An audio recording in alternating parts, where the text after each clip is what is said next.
நேயர்களுக்கு வணக்கம்.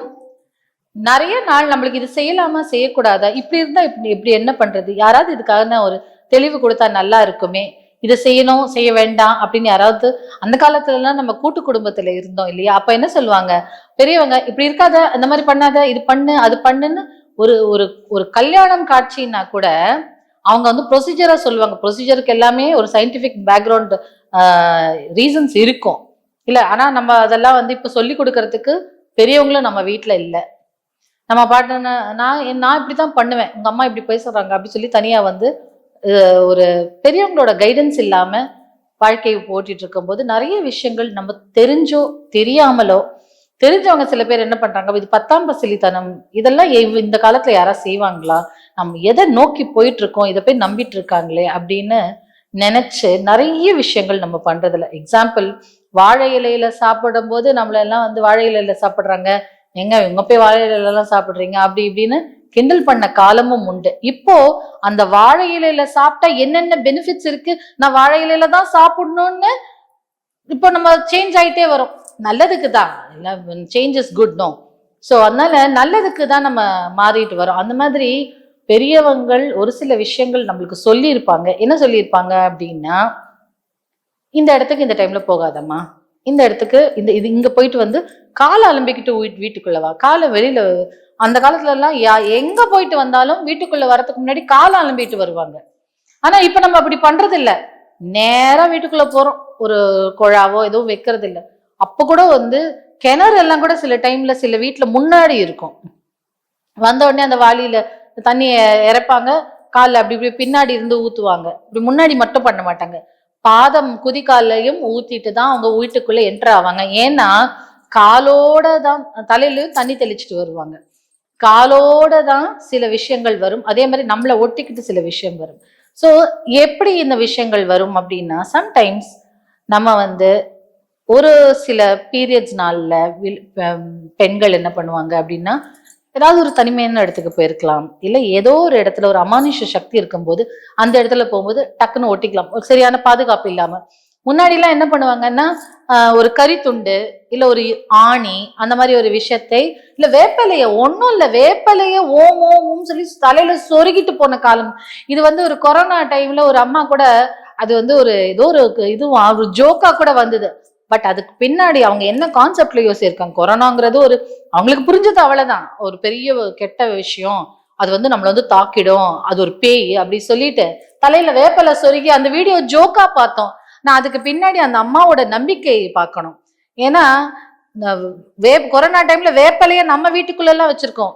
ஏன் நம்ம வீட்டுல அம்மா ஒரு போடும்போது ஸ்மால் பாக்ஸ் சிக்கன் பாக்ஸ் வரும்போது வேப்பலையில போடுறோம், வேப்பலையில கட்டுறோம், வேப்பலையில அந்த நுண்கிருமி பரவுறதை தடுக்குங்கிறதுனால.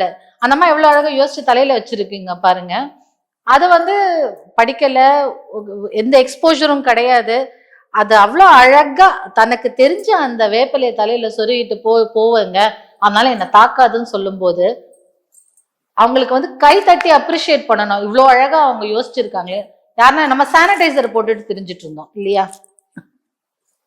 சோ அந்த காலத்தோட விஷயங்கள் எல்லாம் ஒன்னும் இல்லை, அப்படி நடந்து போவாங்க, மண் எடுப்பாங்க, உடம்பு சரியில்லையா அந்த மண்ணை வச்சு அப்படி கையில அப்படி ப்ரேயர் பண்ணி அப்படி இட்டு விடுவாங்க, சரியாயிடும். காலில் அடிப்படும், கீழே இருக்கிற மண்ணை வச்சு தேய்ப்பாங்க, சரியாயிடும். இப்ப என்ன பண்றாங்க, கிளே மசாஜ், கிளே மாஸ்க் அப்படின்னு சொல்லிட்டு களிமண்ணியே சுருட்டி டப்பால போட்டு ஆயிரக்கணக்கான ரூபாயில விற்கிறாங்க, அதை நம்ம போட்டுக்கிறோம் இல்ல.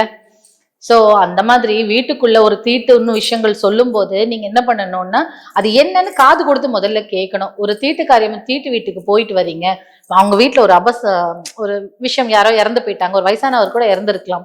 ஏன்னா 16 நாட்களுக்கு அந்த காரியம் செய்யற வரைக்கும் அந்த வீட்டுல அவங்களோட ஆவி சுத்திட்டு இருக்கோங்கிற ஒரு எண்ணம் இருக்கு, ஒரு பிலீஃப் இருக்கு, விச் இஸ் ட்ரூ.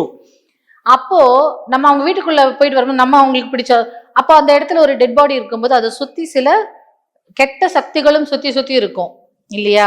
அதனால தான் விளக்கு வைக்கிறோம், ஊதுவத்தி வைக்கிறோம், இதெல்லாம் ஓட்டுறதுக்கு அதுக்கான சில பரிகாரங்களை பண்றோம். அப்ப அவங்க வீட்டுக்கு போயிட்டு வரும்போது வந்த உடனே என்ன பண்றாங்க, தலை குளிங்க அப்படின்னு சொல்றாங்க.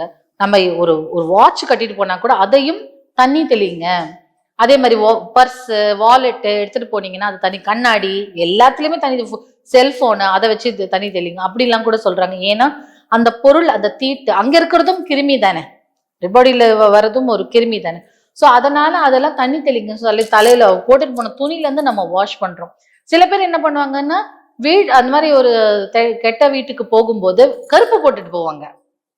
அது ரொம்ப பெரிய தப்பு. கருப்புக்கு ஈர்க்கும் தன்மை ஜாஸ்தி. அப்போ கருப்பு அணிஞ்சுக்கிட்டு நீங்க போனீங்கன்னா அங்க இருக்கிற கெட்ட விஷயங்களை நீங்க அப்படியே ஈர்த்துக்கிறீங்கன்னு அர்த்தம். நீங்க நார்த் இந்தியன்ஸ் பாத்தீங்கன்னா நிறைய பேர் வெள்ளை அணிஞ்சிட்டு போவாங்க. அந்த வெள்ளைக்கு என்ன தன்மை இருக்குன்னா ரிஃப்ளெக்ஷன், திருப்பி அடிக்கக்கூடியதான பாதுகாப்பு வெள்ளை. ஸோ அதனால அந்த காலத்துல வீடெல்லாம் வெள்ளை அடிக்கலையே தான் கேட்பாங்க. வெள்ளை பெயிண்ட் தான் இருக்கும். ஆனா அது ஒரு, ஏன்னா வீட்டுக்கு அது பாதுகாப்பு. இப்ப நம்ம என்ன பண்றோம், கலர் கலரா பெயிண்ட் அடிச்சுக்கிறோம், ஜாலியா இருக்கிறோம். இல்ல வெள்ளை பெயிண்ட் தான் அடிப்போம். அந்த வெள்ளைக்கு வெள்ளையே பாதுகாப்பு, வெள்ளையே ஒரு ஒரு ப்ரொடெக்ஷன். ஸோ வெள்ளையே ஒரு ப்ரொடெக்ஷன். அதனால கருப்பு அணியறத தவிர்க்கணும். நம்ம கருப்பு அங்கதானே போட்டுட்டு போக முடியும் அப்படின்னு. அப்படிலாம் இல்லை. கருப்புக்கு அது நல்லது கெட்டதெல்லாம் இல்லை, ஈர்த்துக்கும். அப்படியே அப்படியே ஒரு ஒரு ஏன்னா காந்தம் எடுத்தீங்கன்னா கருப்பு, அயன் கருப்பு, அந்த மாதிரி கருப்பான விஷயங்களுக்கு ஈர்ப்புத்தன்மை ஜாஸ்தி. அப்போ நீங்க கருப்பு போட்டுட்டு போனா அங்க என்ன நெகட்டிவிட்டி இருக்கோ அதுக்கு அப்படியே ஈர்த்துக்கொள்ளும். ஸோ அதனால லைட் கலர்ஸ், பேஸ்டல் கலர்ஸ் இருந்தாலும் ஓகே தான். இல்லை ஒயிட் போட்டு போறது மிக சிறந்தது. ஒயிட் போட்டதுக்கு ஒரு மாதிரி இருக்குன்னா பார்டர் வச்ச ஒயிட் ஏதாவது போட்டுக்கோங்க. இல்லை அதுல ஒயிட்ல ஏதாவது பூ போட்டது ஏதாவது போட்டுட்டு போயிட்டு வரலாம். ஆனா வீட்டுக்குள்ள நுழையறதுக்கு முன்னாடியே முதல்ல காலு, செருப்பு, வெளியில ஒரு பக்கெட் தண்ணி வைக்க சொல்லிட்டு அதுல ஒரு துளி மஞ்சள் போட்டுட்டு காலு, செருப்பு எல்லாம் வாஷ் பண்ணணும். குழந்தைகள், கை குழந்தைகள் இருக்கும் வீட்டுல அவங்கள ஒரு ரூம்ல தனியா வச்சுக்க சொல்லுங்க. அந்த முகம் பார்க்க கூடாதுன்னு எங்க பாட்டி சொல்லுவாங்க. அதனால அந்த குழந்தைகள் அவங்கள பார்க்க கூடாது. போய் தலை குளிச்சுட்டு வந்த பிறகுதான் அந்த குழந்தைகளை அவங்க பார்க்கணும். ஸ்பெஷலி கை குழந்தை இருக்கும் வீட்டில் அது ரொம்ப கேர்ஃபுல்லா பார்க்கணும். அதே மாதிரி கர்ப்பிணி பெண்கள் அந்த மாதிரி ஒரு இடத்துக்கு போக வேண்டாம், தவிர்க்கலாம், கண்டிப்பா தவிர்க்கணும். பீரியட்ஸ் டைம்ல அந்த இடத்துக்கு போனது, அதுவும் எஸ்பெஷலி கன்னி பெண்கள் போகிறத தவிர்க்கிறது ரொம்ப நல்லது.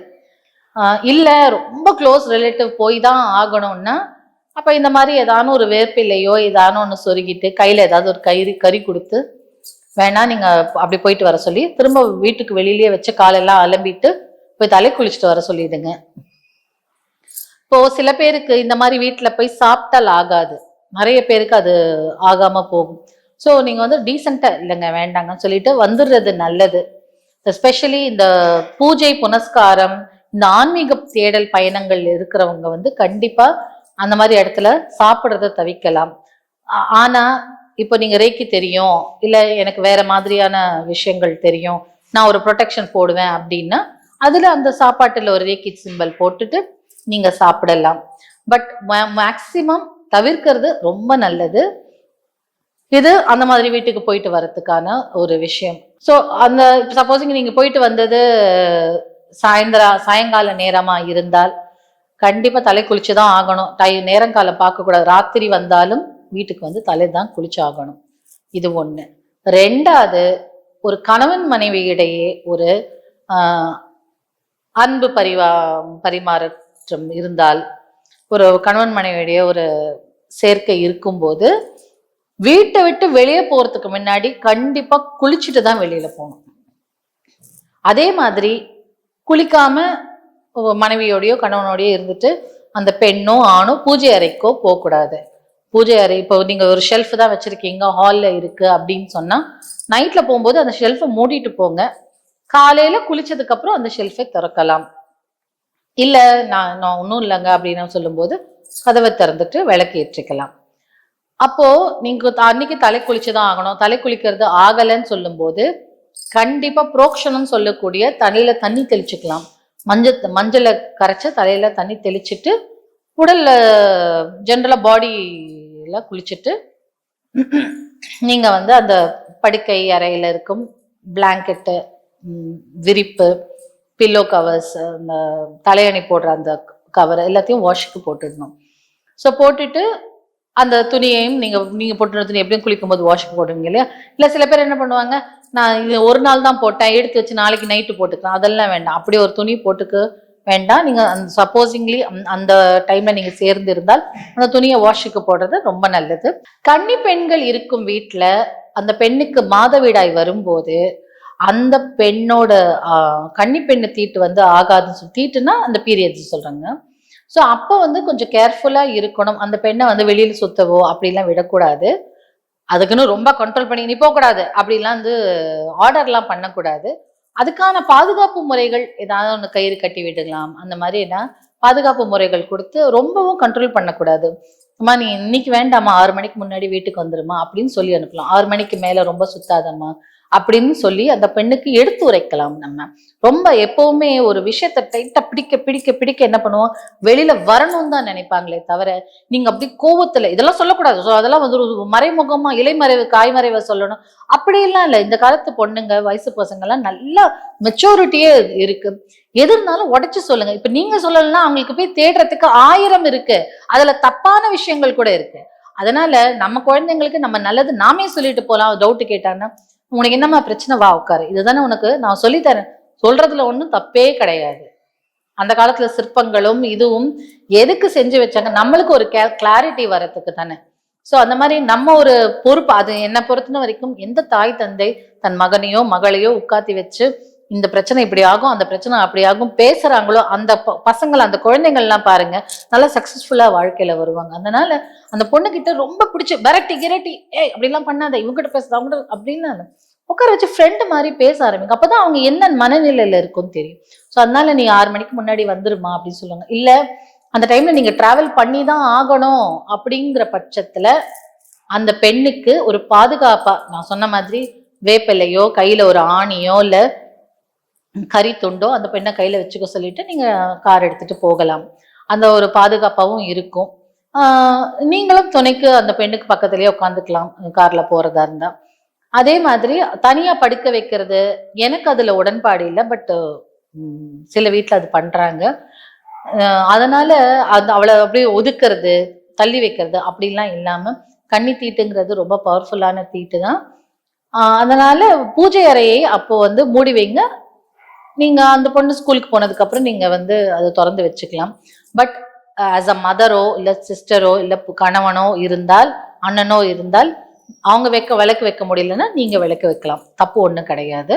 ஸோ தீட்டு இருக்கிற நேரத்திலையும் வீட்டுல விளக்கு ஏற்றலாம். அது ஒண்ணும் தப்பு இல்லை. பூஜை நீங்க பண்ற ஆளா இருந்தா நீங்க பூஜை பண்ணுங்க. எக்காலத்து கொண்டும் பூஜையையோ விளக்கு ஏற்றுதலையோ வீட்டுல பண்ணாம இருக்கக்கூடாது. கண்டிப்பா பண்ணணும்.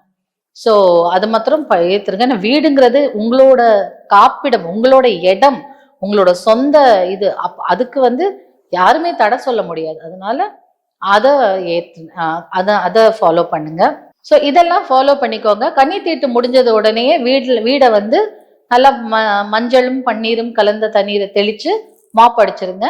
அதுக்கப்புறம் அந்த பெண்ணுக்கு ஒரு 3 எண்ணெயை வச்சு தலையில தேய்ச்சு தலை குளிச்சுட்டு வீட்டுக்குள்ள வர சொல்லிங்கன்னா then she can be regular இல்லையா, பூஜாலிக்கெல்லாம் போகலாம். அந்த மாதிரி பண்ணுங்க. 4வது நாள் பண்ணலாம். அது சேஃப் தான். பரவாயில்ல. 4வது நாள் லைட்டா வருங்க, இல்ல 5வது நாள் கூட சில பெண்ணுக்கு வரும்னா அதெல்லாம் இல்ல, முதல் 4 நாள் தான் கணக்கு. ஸோ அது ஓகே தான். அந்த டைம்ல அந்த பெண்ணை இந்த மாதிரி ஒரு டெத் வீட்டுக்கோ இல்லை வேற எங்கேயாவது ஒரு வீட்டுக்கோ கூட்டிட்டு போறது 100% தவிர்க்கத்தான் நல்லா இருக்கும். அதே மாதிரி இந்த முடி சீவி சுருட்டி அதை வந்து வீட்டுக்குள்ளேயே போடுறது அதெல்லாம் இருக்கக்கூடாது. பெண்கள் வந்து நுனி கட்டிக்கலாம். வீட்டுக்குள்ளேயோ கோயிலுக்கு போகும்போதும் நுனியை வெறும் தலை விரிச்சு போட்டாலும் பரவாயில்ல. கோயிலுக்கு போகும்போது இந்த மாதிரி ஒரு இடங்களுக்கு போகும்போது அந்த நுனி மட்டும் ஒரு முடிச்சு பாத்தீங்கன்னா, தலை விரிச்சு போட்டாலும் அடியில் ஒரு நுனி கட்டி இருப்பாங்க. அந்த மாதிரி ஒரு நுனியை வந்து ஒரு ரப்பர் பேண்ட் போட்டு ஒரு சின்னதா ஒரு கட்டிக்கோங்க. கட்டிட்டு இந்த மாதிரி இடத்துல அந்த வழியா எதுவும் வரக்கூடாதுன்னு, அது எஸ்பெஷலி தலை விரிச்சுட்டு வெளியில போகக்கூடாதுன்னு சொல்லுவாங்க. ராத்திரியில தீட்டு டைம்ல கண்டிப்பா தலை விரிச்சிட்டு வெளியில போகக்கூடாது. அட்லீஸ்ட் நுனியாவது கட்டி இருக்கணும். நுனி கட்டி நீங்க அவசியமானால் வெளியில போகலாம். ஸோ இந்த இன்ஃபர்மேஷன்லாம் உங்களுக்கு யூஸ்ஃபுல்லா இருக்கும்னு நினைக்கிறேன். இன்னொரு இன்ஃபர்மேட்டிவ் வீடியோவோட உங்களை சந்திக்கிறேன்.